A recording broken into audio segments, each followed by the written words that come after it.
인간의 마음은 이상하게도 사소한 말투의 차이에도 큰 영향을 받습니다. 아주 작은 말투의 차이로 상대방이 부탁을 기꺼이 들어주기도 하고 왠지 모르게 반발하고 싶어지기도 합니다.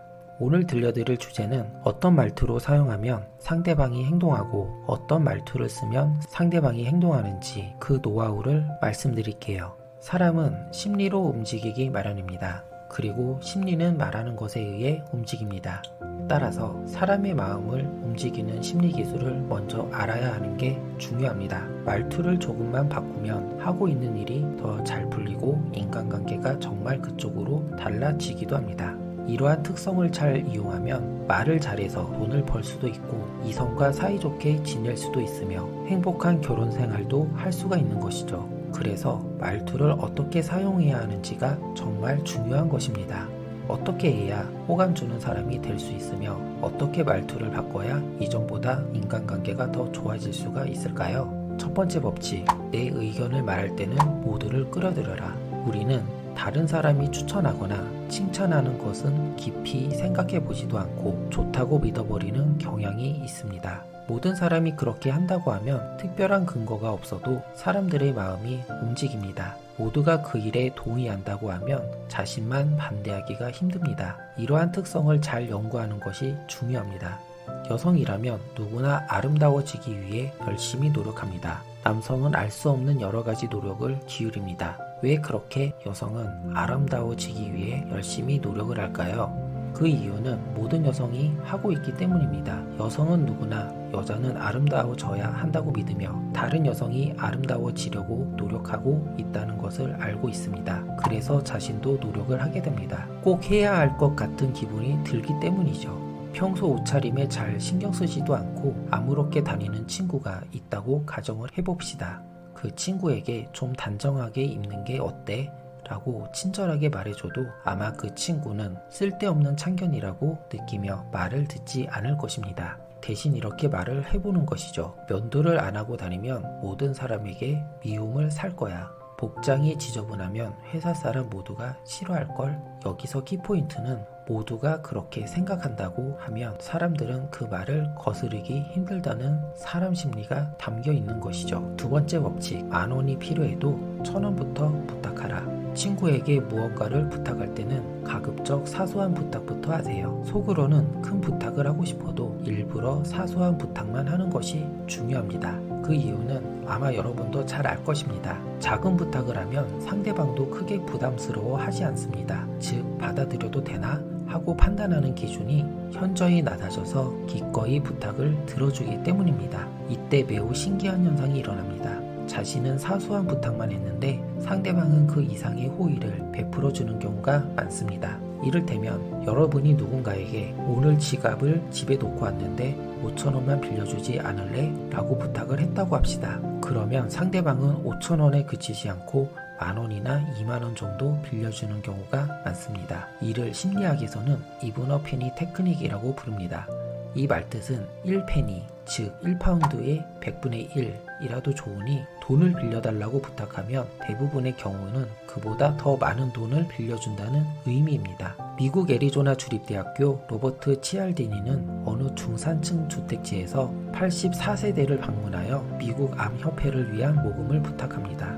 여기서 1펜이라도 좋습니다 라고 부탁을 해봤습니다. 그랬더니 총 세대 중 58%가 흔쾌히 모금에 참여했으며 또한 평균 32달러나 기부했다고 합니다. 참고로 1펜이라도 좋다 라는 말을 하지 않고 모금을 부탁했을 때는 32%의 세대만이 모금에 참여했고 평균 기부액이 20달러에 그쳤다고 합니다. 이렇듯이 얼마만이라도 라고 말하며 부탁을 해야 상대방이 베풀어줄 확률이 높아집니다. 그리고 또한 상대는 내가 부탁한 것보다 더 많이 베풀어줍니다. 여기서 키포인트는 일단 떠맡은 이상 마지막까지 도와주자는 마음이 들게 한다는 것이 중요합니다. 세 번째 법칙, 관심을 공유하면 마음도 너그러워진다. 만약 부부관계가 원만하면 서로 대부분의 부탁을 들어줍니다. 그러면 어떻게 해야 부부관계를 원만하게 유지할 수 있을까요? 그것은 바로 함께 할 수 있는 활동을 공유하는 것이 중요합니다. 뉴욕 주립대학교의 아서 아론은 신문을 통해 모집한 112쌍의 부부에게 이렇게 말합니다. 여러분은 공유하는 활동이 있습니까? 라고 질문하면서 결혼 만족도에 대해서 물어보았습니다. 그러자 함께 활동하는 경우가 많은 부부일수록 부부 사이가 원만하며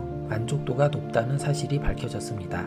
우리가 뭔가를 함께하면 동료 의식이 싹터서 끊을래야 끊을 수 없는 관계가 형성됩니다. 일반적으로 취미를 통해서 알게 된 부부일수록 잘 지낸다고 말하는 것도 같은 취미를 공유해서 즐기면 친밀감과 만족감이 높아지기 때문입니다.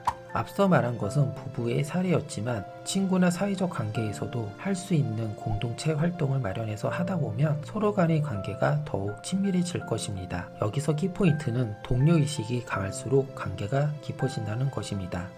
네 번째 법칙. 누구나 정중하게 말하는 사람의 말을 듣고 싶어 한다. 살면서 주위를 둘러보면 상대방과의 관계에 따라 사용하는 말투가 변화하는 측면을 목격하게 됩니다. 그리고 자신보다 윗사람에게는 과하게 정중하고 자신보다 나이가 어리고 경험이 적거나 회사에서 직책이 낮은 부하 직원에게는 거만하게 말하는 경우가 많습니다. 정중한 말을 사용하면 지적이고 일을 잘하는 인상을 주지만 상스러운 말을 사용하면 나쁜 인상을 줍니다. 그런 사람이 하는 말은 부하 직원도 듣고 싶어 하지 않습니다.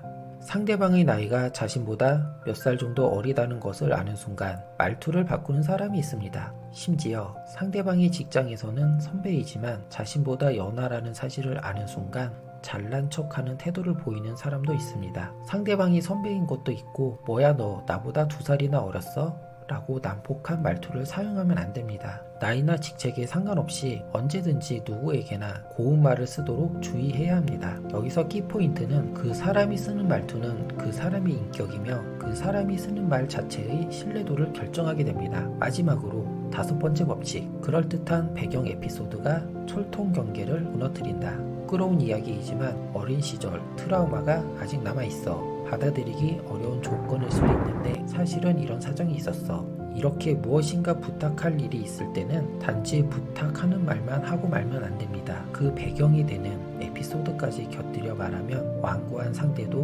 흔쾌히 받아들이는 경우가 많습니다.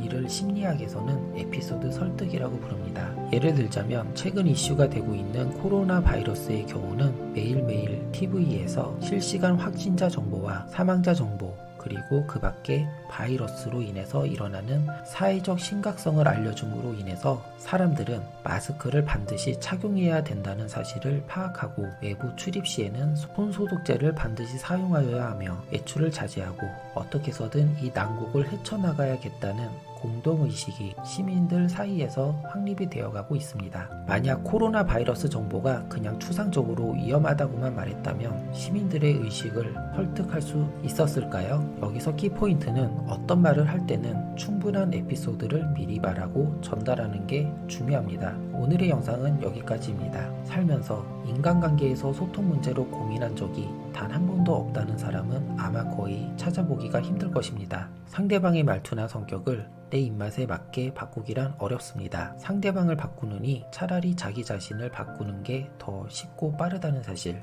역지사지라는 말이 있습니다. 입장을 바꿔서 생각해 보라는 뜻입니다. 이렇듯이 다른 사람의 마음을 움직이고 싶다면 일단 상대방의 마음을 먼저 헤아리는 습관을 기르는 것이 중요합니다. 오늘의 영상을 마치겠습니다. 내 일상생활에 긍정적인 변화를 주는 채널 생각 속의 주머니를 구독하고 더 나은 나 자신을 만들어 보세요.